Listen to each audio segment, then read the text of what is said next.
episode 6 of Stringing Along. I'm Jim Donio. And I'm Ronnie King.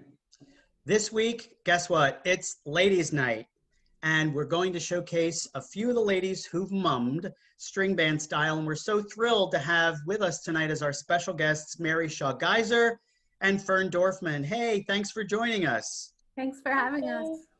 Later in the show, we'll introduce you to the woman, yes, I said the woman, who produced the entire parade for 12 years, Suzanne Hansberry. Ron?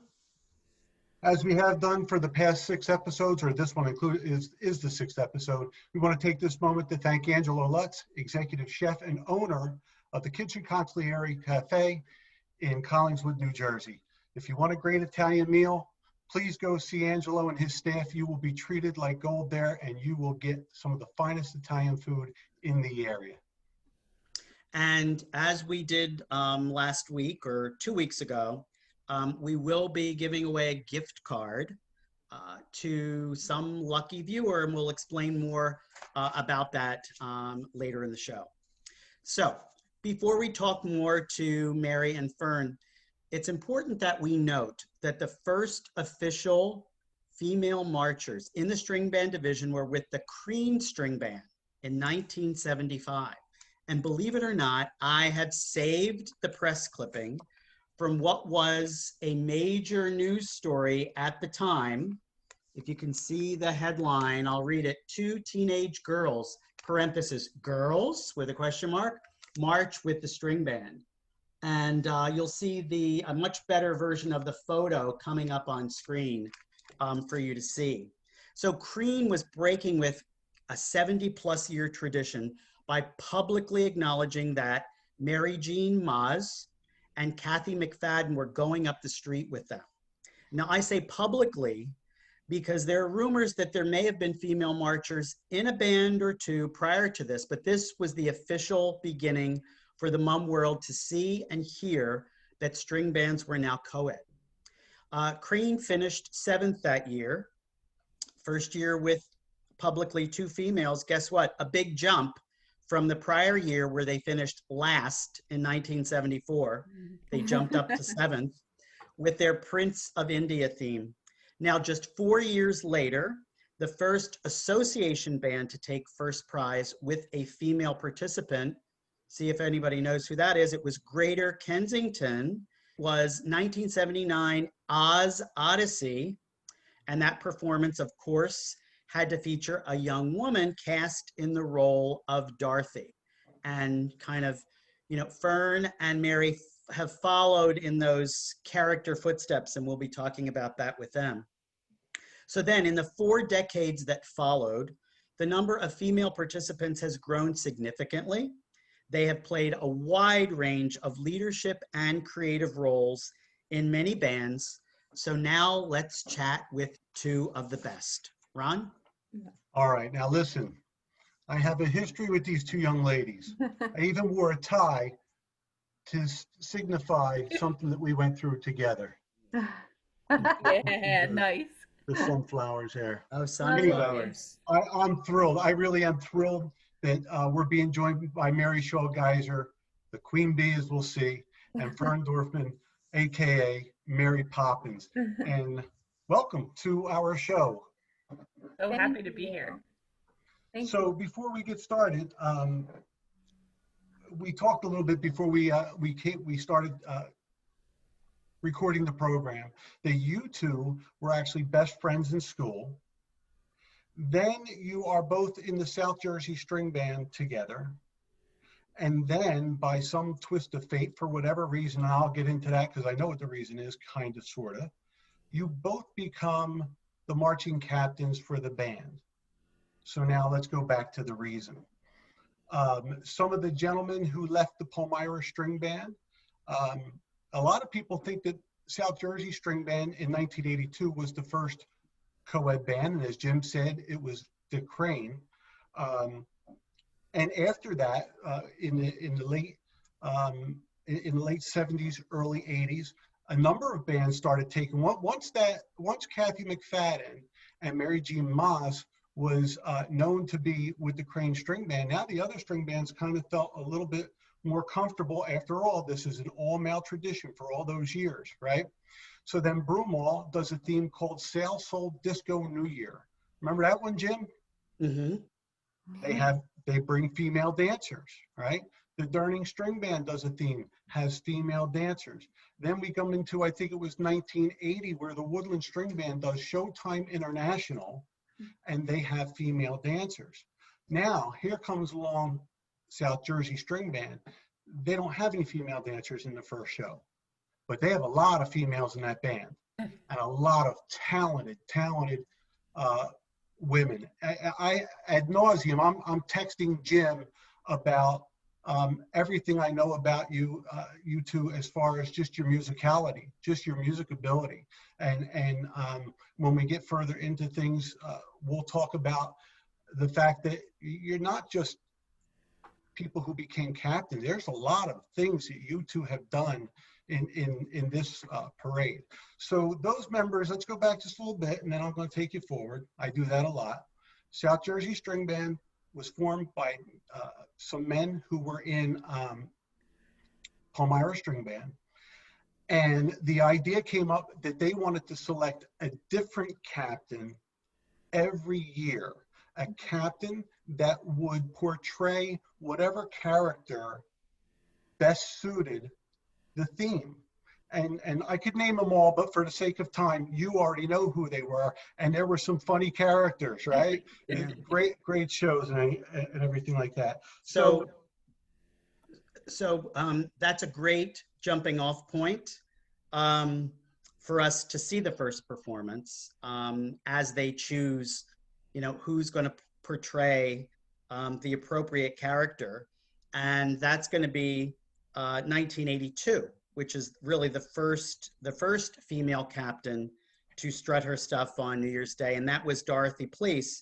And unfortunately, she couldn't join us tonight, but we're going to see her. So here she is with, as Ron said, the South Jersey String Band in their first year on the street, presenting Mickey Finn's Ragtime Review.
Nice, right? Ron, what are your thoughts about that? And let's hear what the ladies thought about that at that time.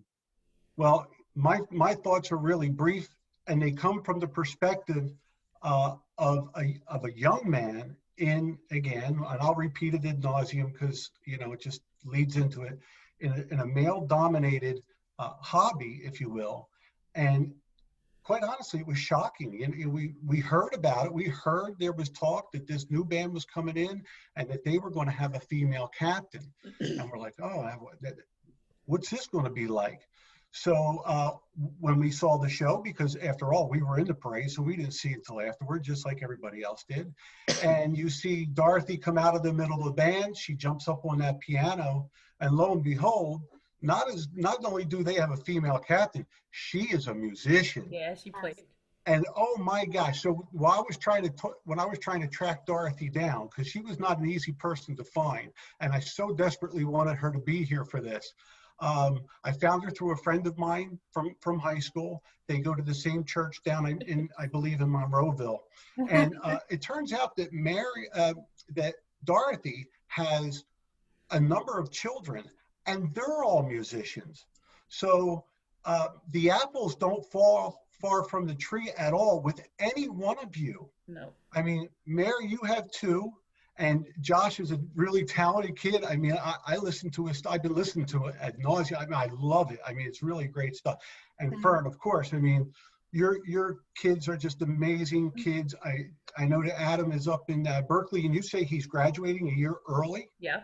Okay, so this is a kid that's had talent from conception. And, I mean, even as a little kid, you could tell that Adam had it really going on. And of course, my favorite is Jamie, going to Virginia Tech and becoming an engineer, and not just any kind of engineer. She is a Disney Imagineer, and I love it. I absolutely love it. So ladies, what did you think when you saw Dorothy? What did it mean? What did it mean for you, Mary, to see a woman as the captain? Yeah, she looked beautiful. She looked very tasteful, and like Ronnie said, just to play was so important to show that we're serious musicians. Yeah, I mean that was kind of captains generally didn't do that. Right. At least the male captains generally didn't do that. There were moments of where it would fit in with the presentation, Fern, right? Where maybe a captain would play something, but not like what she did. That was a standout. So always so cool about South Jersey is that we always fit everything into the theme. Like if there was somebody that should be playing, somebody was playing, and it just always made sense. And she was amazing. I remember I wasn't in the band yet, but I remember watching her and saying how awesome that was. And I'm sure there were a lot of other girls. So now we're from 75 to now this is 82. So it had been 7 years. So maybe there were some, female members of some bands thinking, wow, if she could do it, maybe I could do it. So Mary was in that position. So now we're going to get to see Mary's first performance as captain of the South Jersey String Band, portraying the Queen Bee in the 1989 performance of The Bad News Bees.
great show, right? It had everything you wanted in a theme that was very stereotypical of South Jersey.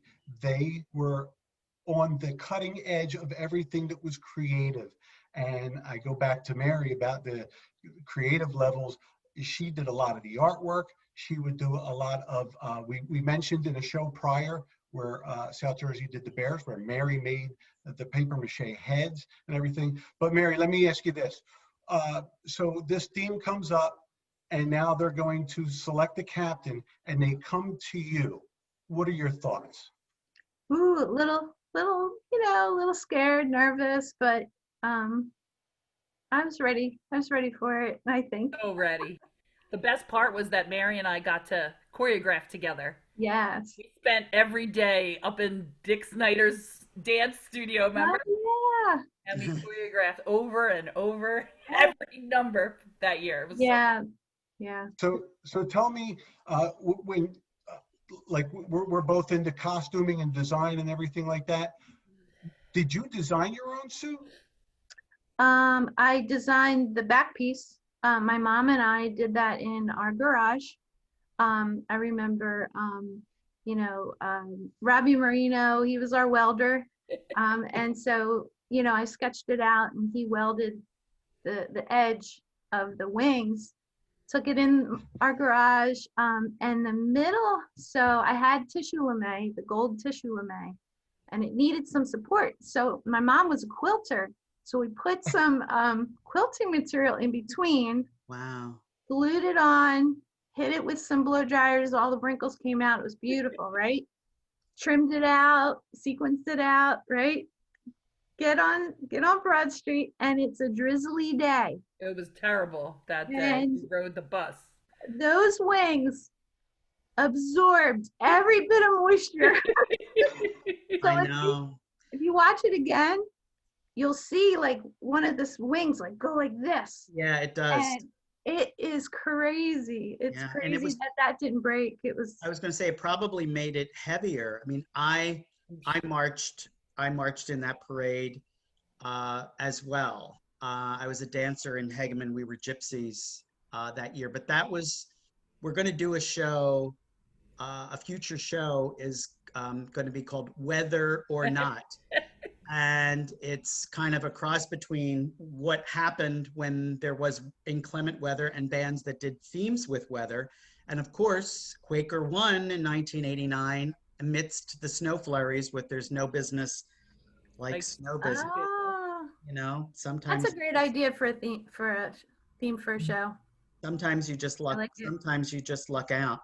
Yeah. So then Mary, you went on then to lead the merged band then, the Palmyra South Jersey String Band in its second year in 1991 as the Little Mermaid in the Under the Sea theme. And we've got a photo of that that's going to come up.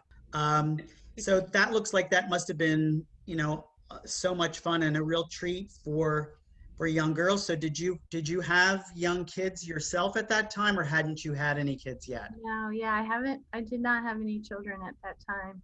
Do you have girls now? I do. My daughter, she's named after Allie Geiser. She's Allie Jean. Mm-hmm.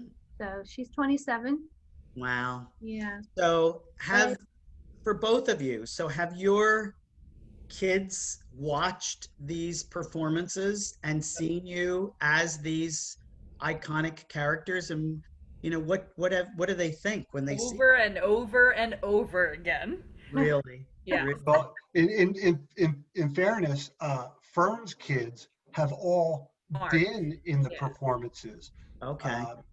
Her son Adam that I referred to, he's been a musician with Hageman String Band, your alma mater, Right. and the girls are incredible dancers. I mean, they spent years and years of their life in a dance studio, and all of our kids, Allie Geiser and Gabby and Mandy and Jamie, they all used to be together when we were in Trilby together. The kids used to stay together and play and everything. They talk about it all the time. They say their best memories is hanging out at the club. They had birthday parties. Jamie had her like fifth birthday party was a mummer birthday party at the Yeah, club. at the We made club. mummer back pieces and Yeah, mummer dolls. yeah. Great. They were their best memories. So Well, Yes. and they still help out. yeah. Well, Crazy. speaking of memories, so now it's Fern's turn. Oh boy. So by 1994 now, so now we've got the brand new Berlin String Band, and they cast Fern in the role of another iconic film character, as we've said, Mary Poppins, as they offered us A Spoonful of London. Let's take a look.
Another great show, right? Another creative show.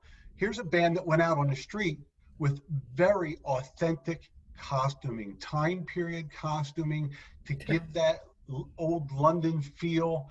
And Mary was awesome. In her role as the bee, and a perfect choice is Fern for her role as Mary Absolutely. Poppins. And I mean, you're standing in the band and you're looking at it, and you have these two individuals.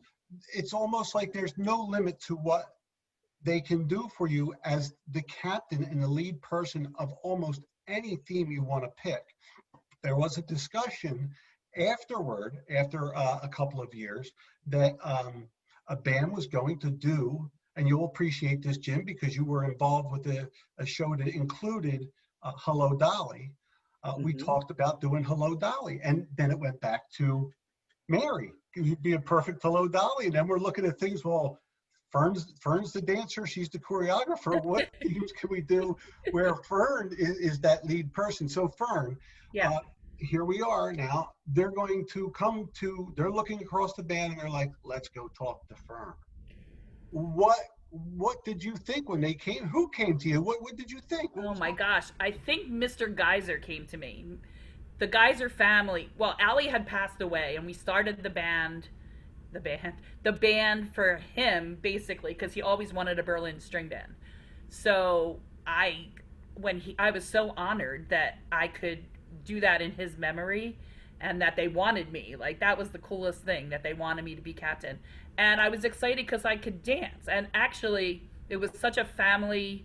First of all, the band was a family. And then I brought my husband down, who didn't have a clue what mummers were. And he came down because he's from North Jersey. And I brought him along, and he became the drill master that year. So, Wow. yeah, he did the drill that year. So it was really cool that we got to do it together. It was so special. My brother came up the street with me, and he never, I talked him into it, and he's like, I'll be there for you. So he was carrying my bags and my water. It was awesome. It was such a great year.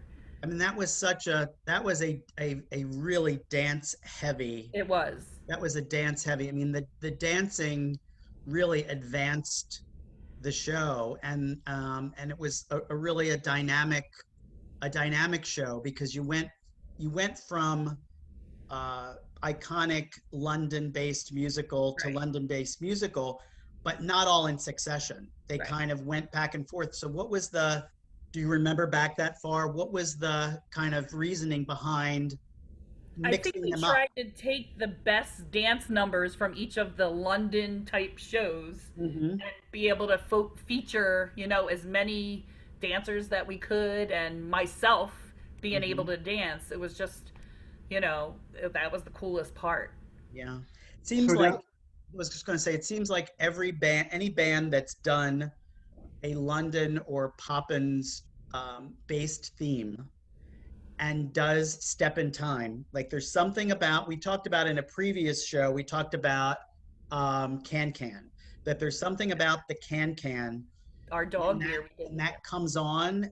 There's something about Step in Time has that same momentum, or just there's something your kind of little name on the side of your square makes you says smile. Showstop. Yeah. So there's something show-stopping about Step in Time, Yeah. and and you were part of that, and that was amazing as well. And then even adding in Scrooge at the end and Yeah. doing Yeah. Thank you very much. Thank you very much. Yep. From the musical, and that was kind of a nice way to close for the band's first year. It was in Allie's memory, and to be saying thank you very much. Yeah. The nicest It thing was that nice. anyone's ever It was- done for us.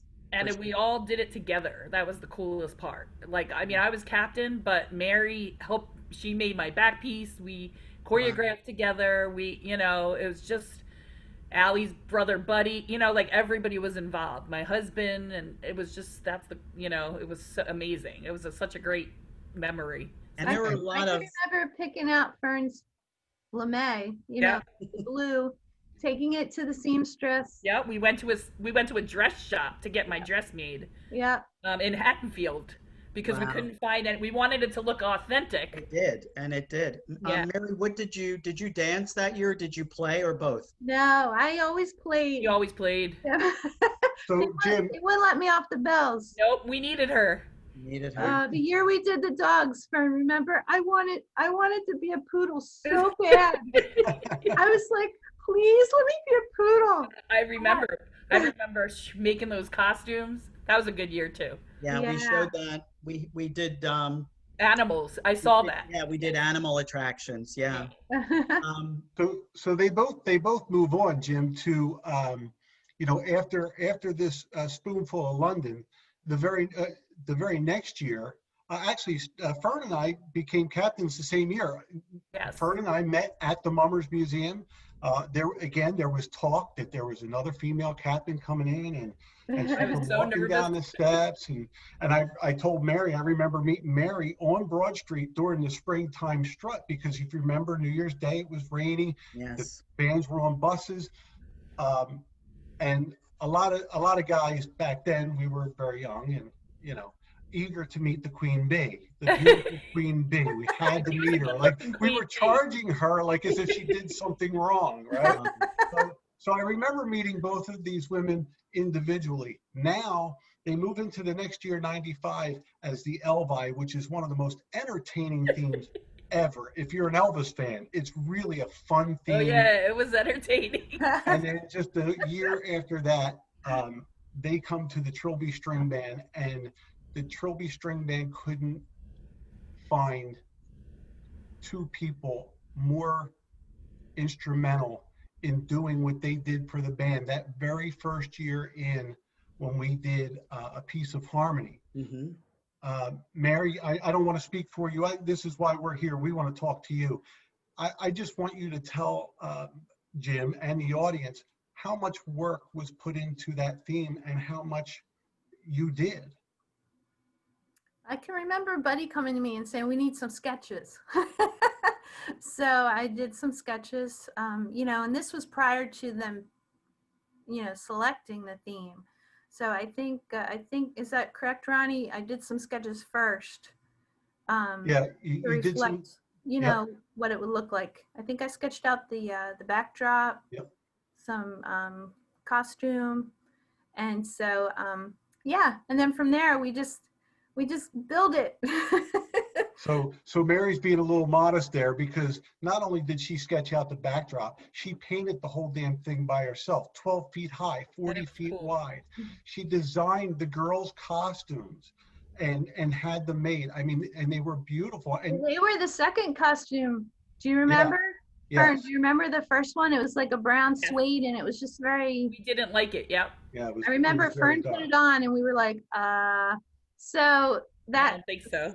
So then, I was like, all right, I'm on it. So first thing I would do is go to is it 6th Street where all the fabric? Places Seventh. were. Yeah. Fourth and Bainbridge, yeah.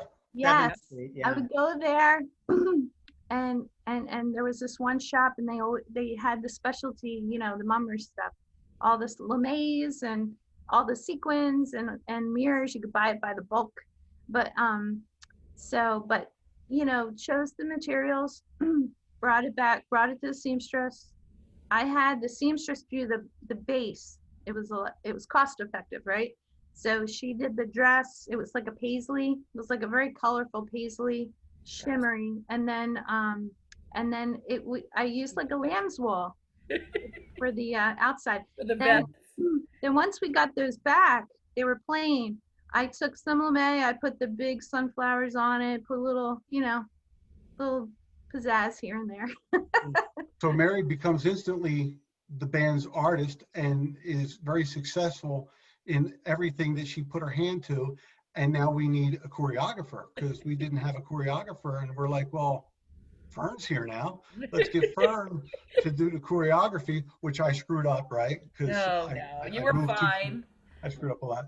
Anyway, but Wonderful how it's just it's wonderful how that all kind of Comes together. Well, we have one more female captain. We do our show in 4s, so isn't it wonderful that there have been four female captains. So now it's almost 20 years then after Dorothy's debut, and another terrific lady is set to take her place in front of the Irish American String Band. and that's Kelly Marie Mahone.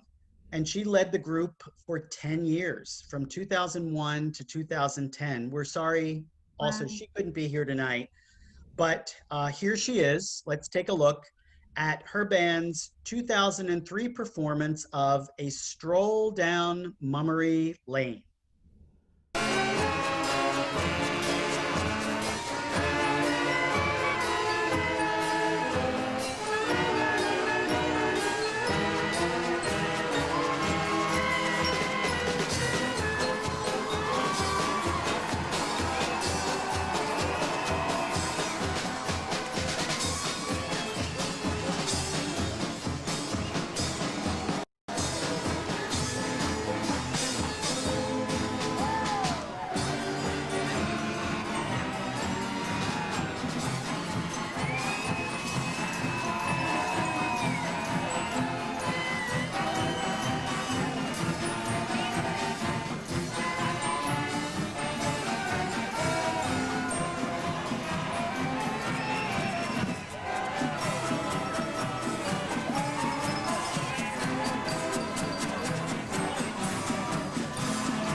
So as we can see, this was, this really cuts to the heart of mummery. This was the traditional, straight ahead, mummers theme with, beautiful costumes, very traditional, presentation.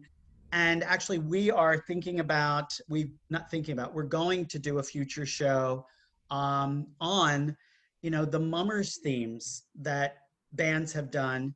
And we're going to do a contrast between with and without props, how the presentations have changed.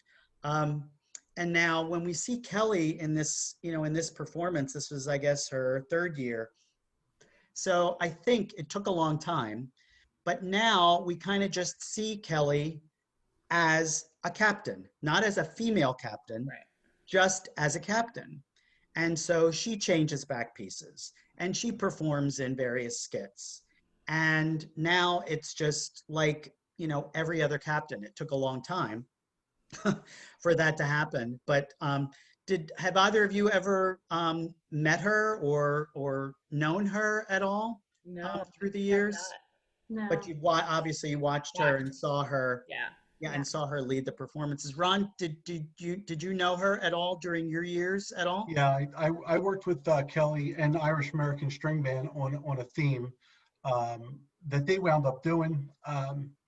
But Kelly was a lot of fun, and she was really passionate. I don't want to say she was, because She's not. she's a really passionate mummer, always very eager to do well and get the band on the street. It was always very important to her. She's very humble that way too. She's also a musician. She's also a banjo Yes. player. And Yes. she's played in Broomall String Band most recently that I know of. And again, I tried to get in touch with Kelly Marie, but you know what? Sometimes life takes you by the hand. The line from the song directs you where you need to go, and sometimes we just get separated. But Kelly is a great mummer. She really is I agree. fantastic. Yeah, and there'll be more shows. We will continue to string along, but we are drawing to the close of our first segment with you guys tonight. But before we let you go, it is important that we note that you guys came back together to march with my alma mater, as Ron has mentioned, with Hegeman in 1992. So this was the Were you there, second Jim? time. Were you there, Jim? Were I you there? Sadly, I was not there. Did you miss that first prize too? I missed that first You missed prize. that one? I never Sorry won to hear first that, Jim. prize. Ron knows I've never won first prize. I left Hegeman in 1991. I had never won first prize. Hegeman wins first prize the The year next that year. I have gone, and I almost drive my car off the road, but that's for another show. But so Hot in Harlem brings Hegeman its first prize in 21 years.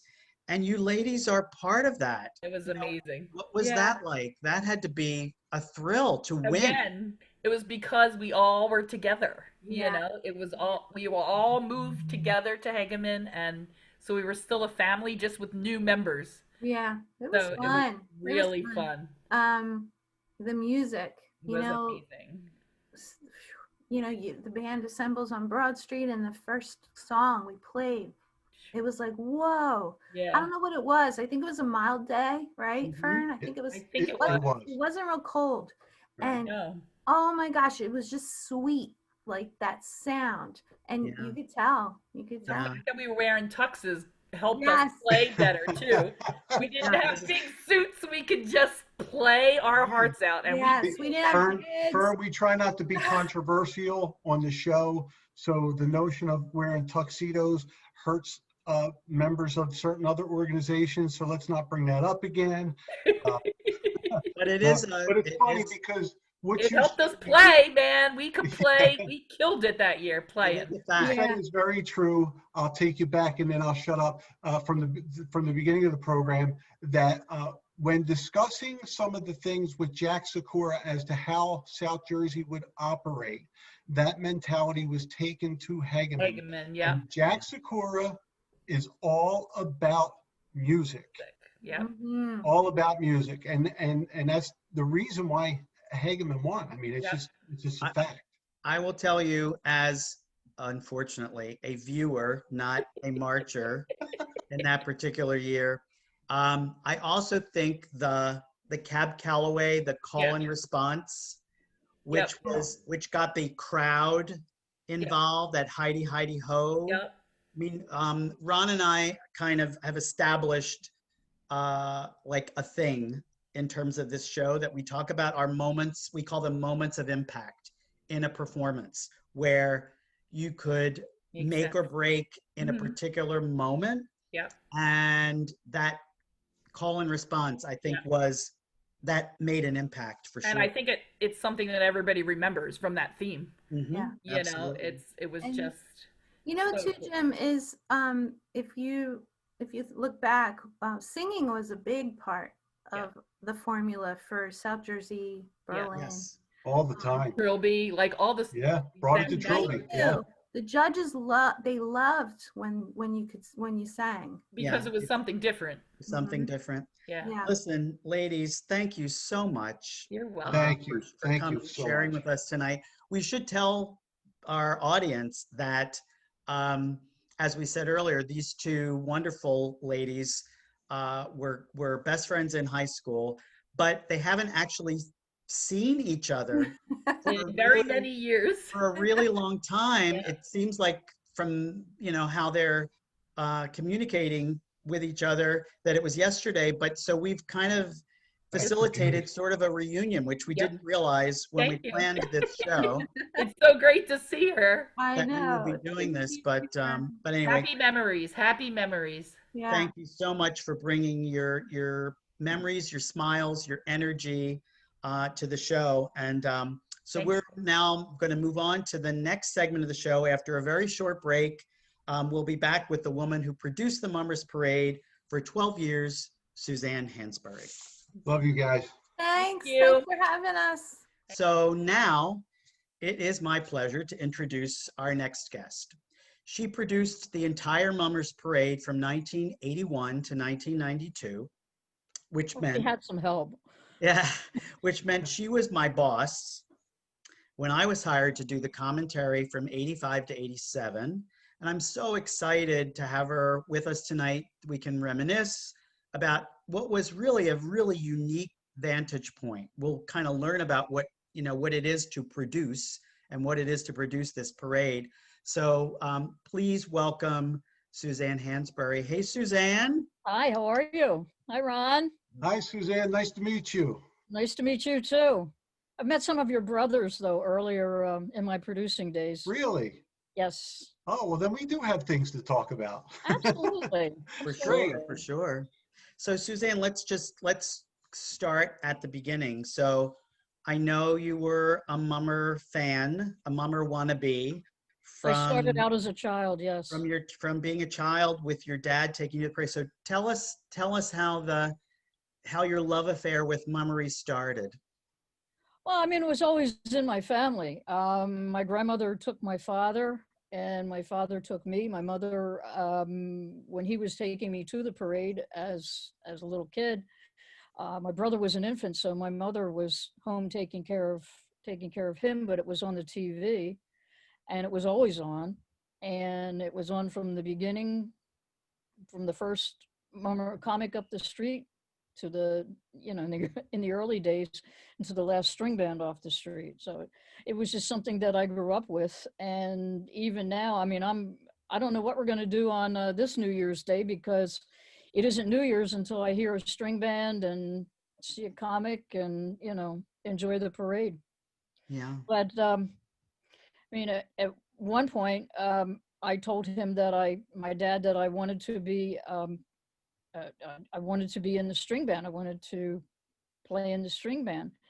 And he patted me on the head and said, that's cute, Suze, but you can't because you're a girl. And I said, why? And he said, because there's only men in the string bands. So after that first parade, I came home and walked through the front door, and parade was off the street and everything. And he took one look at me and he kind of smiled and said, "You had to do it, didn't you?" And I went, "Yeah, I did." Yeah. You got there one way or the other. Yeah, and one way or the other.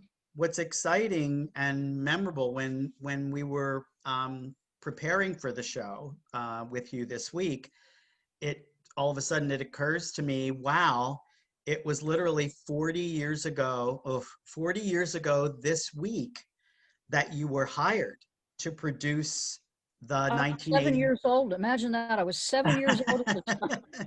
to produce the 1981 parade. So how does this happen that you're hired the first week of December to produce a parade that's on January 1st and you've got 3 weeks? Like, It was about 3.5 weeks. tell Yeah. us about that Herculean task. Well, I had actually done a project for Channel 10 before this. It was over the summer and into the early fall, and they really didn't have anything else going. But everybody at the studio was talking about the possibility that they might get the parade. So I went home. I had some issues in my family that took precedence, and I was watching it, but I really wasn't concentrating on it. And they signed the contract. Little did I know, I was at home at the time, but my phone rang, and answered the phone, and they said, "We got the contract. Would you like to come back to work?" And I said, "Sure." And they said, "Okay, meet Sheila Allen Stevens and a crew in the parking lot on Sunday night at 7 and go to the Fancy Brigade clubhouse because they're doing their suit presentations." And it's like, okay. Right about now, my eyes are spinning around in my head because I didn't know Sheila, even though I'd worked at the studio, we'd never met. And I'm suddenly doing the Mummers Parade. And a lot of the people, some of the people were from the city, but they really didn't watch the parade that closely. And it turned out that I was probably one of the few that really knew anything about the parade. And in those 3 weeks, we produced something like 22 insert packages because we weren't sure what was going to be needed. I produced a book for the talent so that they knew what clubs were coming up the street, what they were going to do, all that kind of stuff. We did a pre-parade special, and then we did the parade. And it was a huge parade. There were 24 string bands that year. And there were almost as many fancy brigades. There were 5 or 6 comic clubs, and I think there were 4 fancy clubs. Mm-hmm. It was a huge parade. We were just happy to be on the air, honestly. I mean, I didn't go home for 3 days. I didn't have a day off from the day they signed the contract, but then the last 3 days, there was a whole studio full of people that none of us went home for 3 days.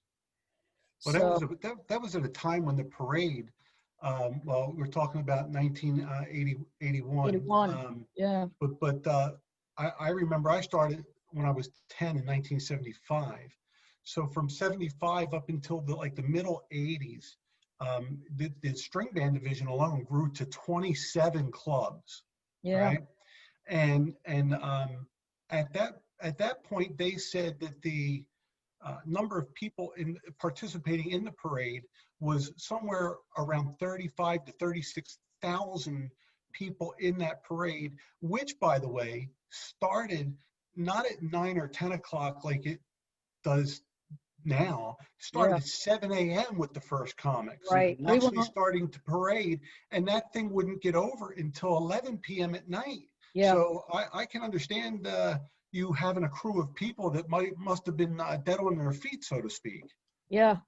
Yeah, we were exhausted. I mean, and the thing is, we went on there the first year. I think we went on the air at 9 o'clock. At 9 a.m. I really don't remember, but I remember after that we went on at 8 in the morning, and then we just stayed on until the last club went off the street. The thing about producing this parade is it's like 4 parades in one. A parade right after the other, because you don't do the same thing for the comics that you do for the fancies. You don't do the same thing for the fancies that you do for the strings. You don't do the same thing for the strings that you do for the fancy brigades. Everything is different. So I had different people, I had different directors, I had different talent. Everything is different every couple of hours, and you never know what you're going to get hit with because it's live TV. And fortunately, at that point, I was only about 5 or 6 years into my television career. I had no business being in a position. I needed, usually you would have more experience producing live TV, I mean, but it's a I, monster. I'd had a lot of experience in live TV up to that point. Okay, so that's good to know, because it's leading me into, because I didn't think I'd have any questions for you. I was going to say, Jim, let me just, I'll skip out of the room and I'll be back afterward, because this is really not my wheelhouse. But there are some things that I remember from the past that you may be able to help answer, because I was a performing mummer up until 5 years ago. I spent 35 to 40 years on the street. Jim and I worked together on the street for the parade, helping with logistics and things of that nature. So we know all about how that really goes down. But tell me something about the actual television production now. Like, how do you choose what to go to when there's delays? I know you've experienced at least one of them. Oh God, yeah. That's what those packages were for. You look at it and we had cameras. I had at least one camera up in City Hall Tower looking down Broad Street. Now, part of that was a beauty shot, which is a very nice cool shot. It's one of my favorite shots of all time. As a Philadelphian, it's one of my favorite shots of all time. But also we could take that. I mean, we have a whole wall of monitors in a remote truck. And those monitors actually do something other than allow you to watch television. Each one of them, there's monitors that every camera has its own monitor so that you can see what each camera is feeding back. That's for the director to set up the shot ahead of time. But also there's other monitors there where I can look and see what's coming up a couple blocks away. So that City Hall Tower camera would show us, and the director would look at it too. The director and I in the truck, we're a team. Yeah. And I have to tell him what I want, and then he has to tell them. So I have to be 2 steps ahead of everybody else. He has to be a step ahead of everybody else. And what we would do is look at that shot to see if there were any delays. And we sort of figured out after a while how many minutes it was from one block to the next. Like if we saw a club at Walnut Street and there was nothing ahead of them, then we could guess how much, and we would say, all right, we frequently had to, we were frequently behind in breaks. So we would put in a break and then we would come back and they would tease something and then we'd go to another break to make up for it. We had to get so many breaks in an hour. And it's what they allow you occasionally for a show like this to free float the breaks within reason. If you get too far behind, they take them away from you when they start putting in breaks. The other thing was I had these packages and they were of different lengths, and they were of different lengths for purpose, because if I only had to fill 2.5 minutes, I would find a package that was 2.5 minutes. Wow. Yeah, good. If I needed something longer, the longest package I had was like 7 minutes, a history of the parade.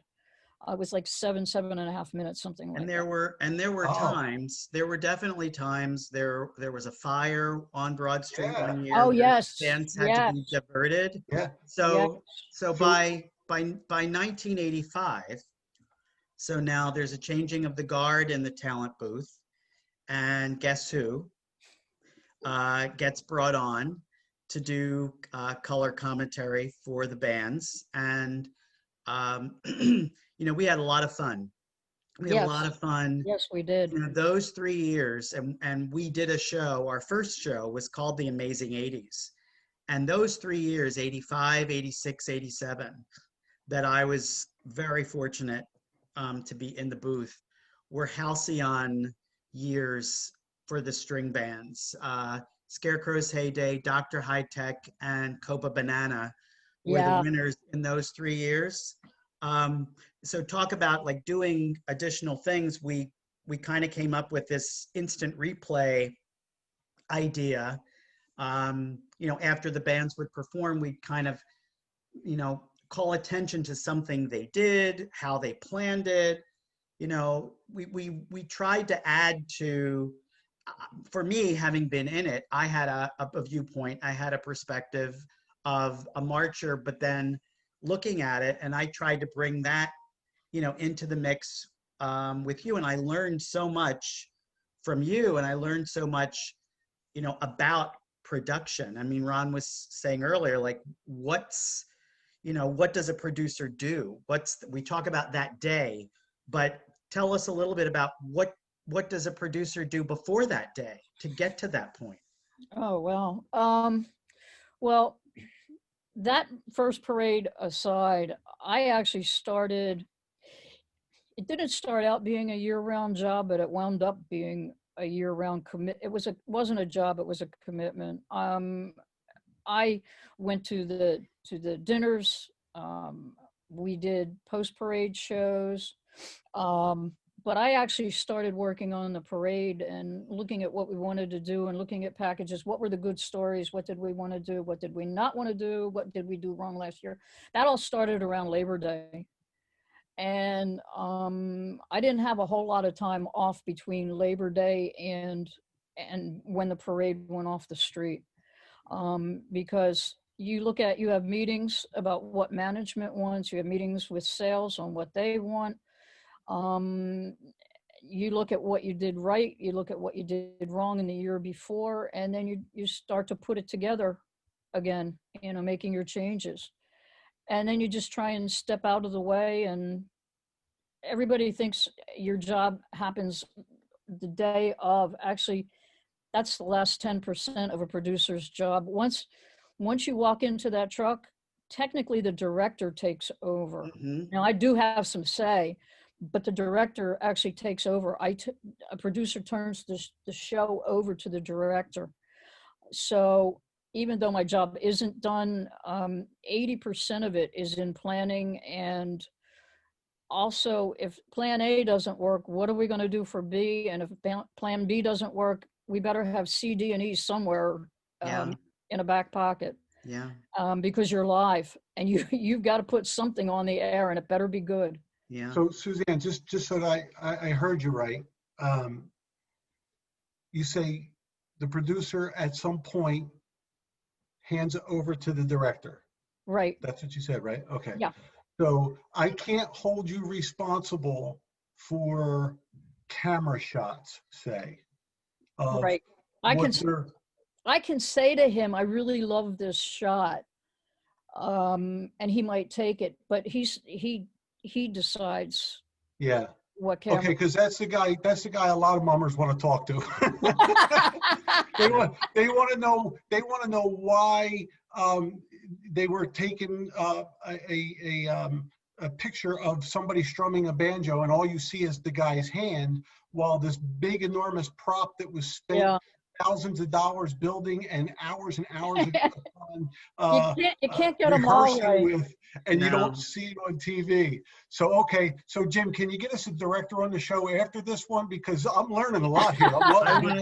I don't know the answer to this question, but Suzanne will know the answer. In your 12 years, was there ever you said he, was there ever a she? Was there ever a tag team? Did you ever have a female director with you as producer? I don't think so. I'm thinking real quick, because I went through a lot of directors. Mm-hmm. I think they were all men, but I will tell you this, Ron. We try, the directors, if they knew they were going to be doing the string bands, they would go to the clubhouse towards when we got close to the parade, and the bands had pretty much finalized what they were going to do. They would go out like on a Sunday out of practice and watch to see it, and they would take notes, and sometimes I was able to go with them and sometimes I wasn't. And I did sometimes. Yeah, Jim I did sometimes. They would draw sketches. I know of one director who used to draw sketches so that he knew. That's not to say that you're not going to miss a shot. Yeah. Now I know for a fact. I got hammered with this all the time after the parade. You guys wanted a wide shot, and that's it. And it's like, that's never gonna happen. You know, know? they started in more recent years. They started doing that. They added a camera The camera. Yeah. to do a wide shot so that the bands could just get that, so they could get a wide shot. I think we did that, like maybe my next to the last parade or something, which was not a bad idea. But you were never going to see that on No, that on a was, TV. I it mean, made it available. And so right. as we kind of get to the conclusion, a couple of final things I wanted to ask you about. So tonight's ladies' night. So Right. we talked with It's wearing my bow tie. Mary Shaw, and it's snappy. Thank Mary you. Shaw Geiser and Fern Dorfman. We also showed Dorothy's performance. So Dorothy, as the first female captain, was your second year. Yes, it So was. that must have been cool to have, that was history, right? To have the Yes. first female captain. Yep. It really didn't hit me when for me, it was great. I got a job, got a Mhm. paycheck coming in. I really didn't intend to be the first female production person. It was neat to see Dorothy, and I was interested to see how the crowd would respond. I was interested to see what she would do, and I thought it was a nice performance. I thought it was a very nice performance. Mhm. I thought they played within themselves. I thought the Mhm. part was perfect for her. Yeah. Um, And then you were still the producer for both of Mary's years. Mary yeah, in 89 was the Queen Bee. And then in 91, she was the Little Mermaid. So you got to see, at least in your Three. years, three yeah. three female captains. But so I said Queen Bee, but we need to hear the story to close out this interview. We need to hear the story about Queen Mum. Queen So Mum. tell us the story of how you became Queen Mum. It was an accident. It was an inside joke, inside KYW. There was a reporter who was assigned a special assignment to go out and report on cleaning up blocks, center city blocks, that were dirty and just needed to be cleaned up and everything. And we started calling him the Duke of Dirt. And I was doing, in addition, I was doing telethons at that point and other parades. And he started calling me the Queen of Thon for telethons. And somehow or other, that just evolved into a Queen Mum. And I wound up with a crown, and I wound up with a sweatshirt from a dear friend that was all sequins, and it had Queen Mum on it. I still have it. Unfortunately, I'm bigger than it is at this point, but I still have it. Mm-hmm. And it's just, that's how it just evolved. It was a joke in the newsroom, and it caught on throughout the studio. So everybody started calling me Queen Mum. It was a great crown. It was a great crown. It was a great crown. Yes. Before we let you go. It's very heavy. It's very heavy. It was an actual mummer's. I know, crown. And I don't know how you guys got it up the street, because I have trouble walking across the living room when I wear it. I bring it out occasionally, Well, now before we let you go, Ron's going to introduce something that we asked you to think about for us. Okay. Well, this is really great because 1981 is my 6th year on the street, and I'm still very young. And as you spoke, you may have talked to a couple of my brothers over the years, probably about their productions, and so I'm still a starstruck kid by captains of the past, captains of that day, and I'm feeling my way around themes and starting to learn about how to come up with them. So you and I actually have a favorite theme together, and we had asked you to, harken back to those days, select a theme that you really enjoyed. It happens to be from your first year producing, and it happens to be the champion string band from that year. Sorry, Jim, you didn't win. But it is. It is one of the greatest shows I've ever seen. The Yes. Polish American String Band with Toyland Comes Alive. Alive. Check this out.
So yes, you had to rub it in.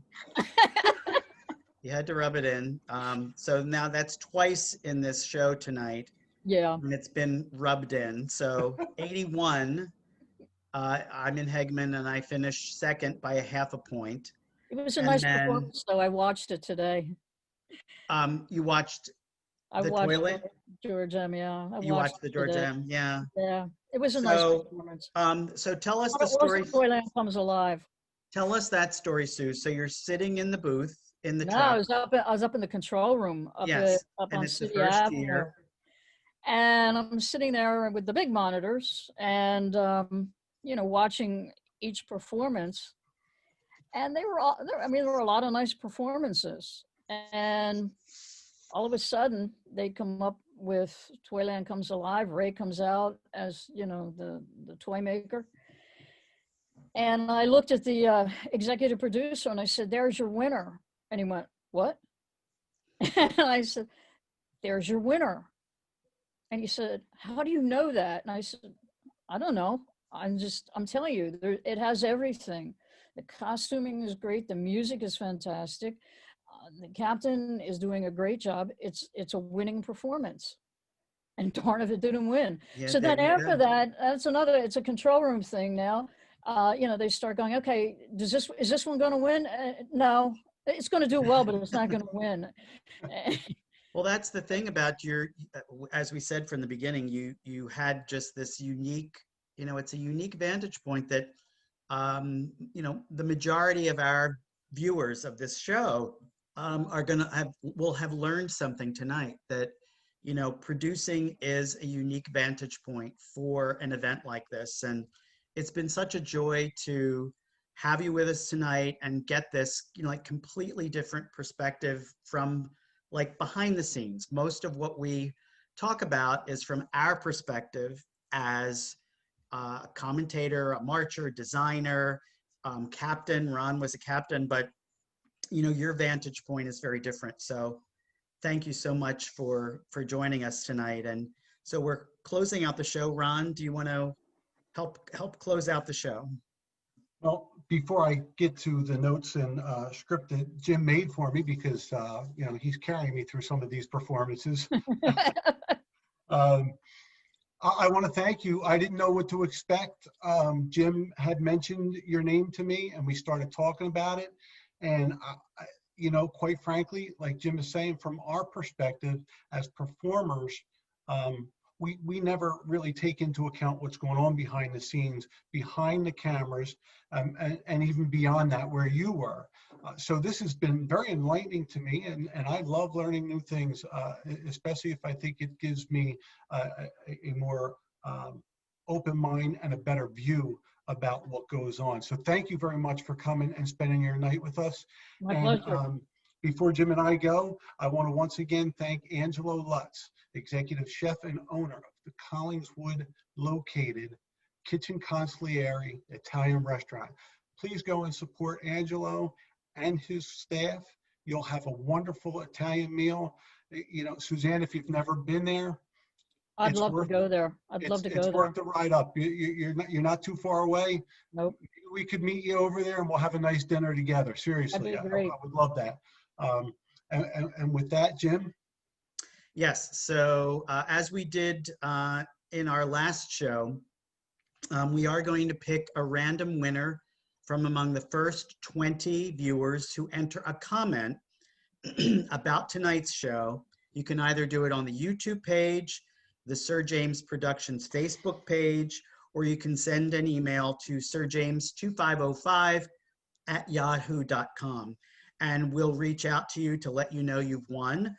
The winner of the $50 gift card from 2 weeks ago, our first time doing this, guess who? Tom Loomis from Woodland String Band was the first winner. So congrats to Tom.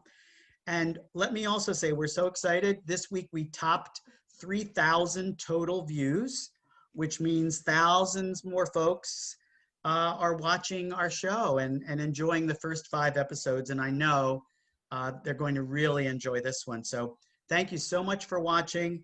We will see you again for the next episode of Stringing Along. Good night.